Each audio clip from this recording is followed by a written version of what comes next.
Voilà, bonjour. Alors ce soir, c'est le dernier soir de Sukkot. Voilà.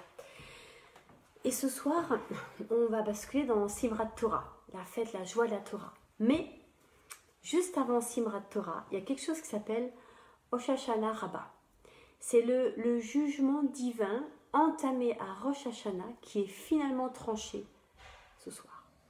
Et je crois que ça c'est important parce que c'est un tout petit moment qui pourrait passer à la trappe tellement on prépare la joie de la Torah et tout ça. Et en fait, il y a encore ce temps-là.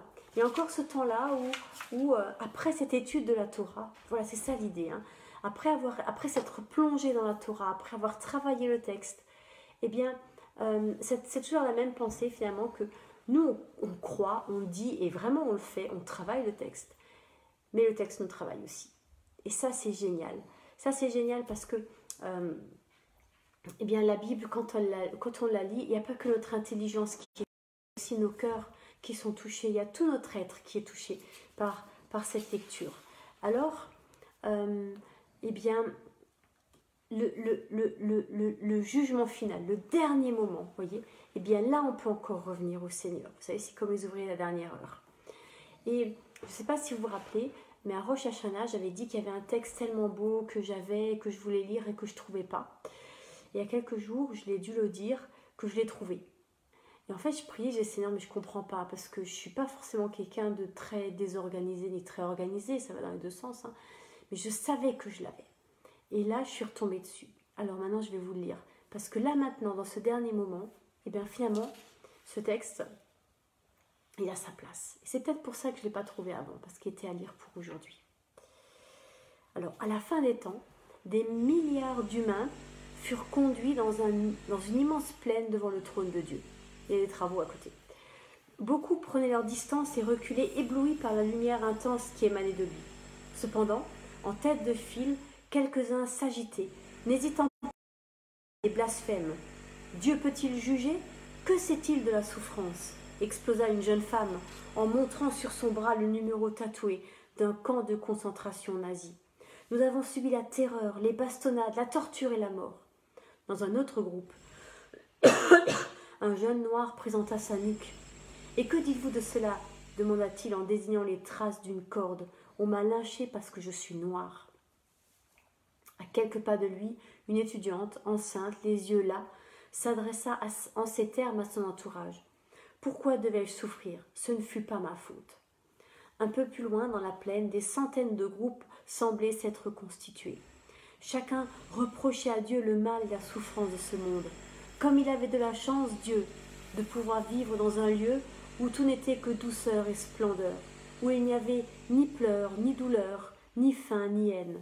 Que savait-il, Dieu, des nombreuses épreuves endurées par l'homme sur la terre? Dieu, disait-on, pouvait mener une vie très confortable. Puis, chaque groupe fit avancer son représentant, choisi parmi ceux que la vie avait le plus éprouvé.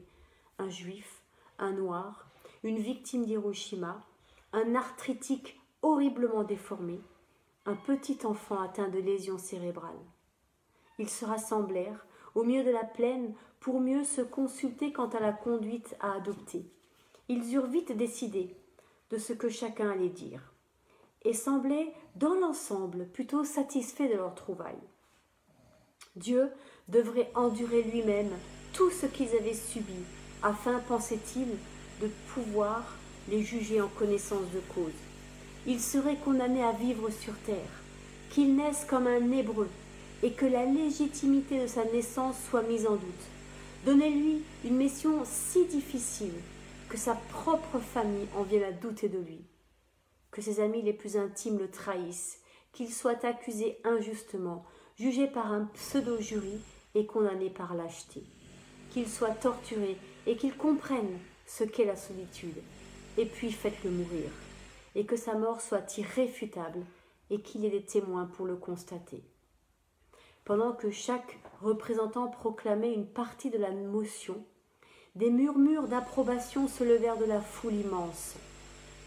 La dernière déclaration fut suivie d'un long silence.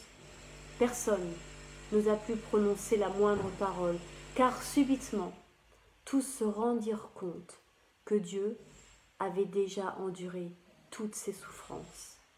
Et le Verbe s'est fait chair.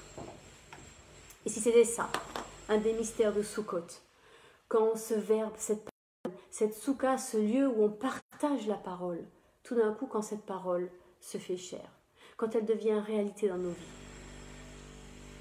Ce temps nous conduit assez logiquement à ce soir à Shabbat.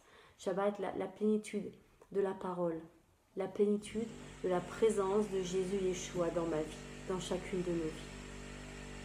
Alors que Jésus Yeshua soit pleinement présent dans chacune de nos vies.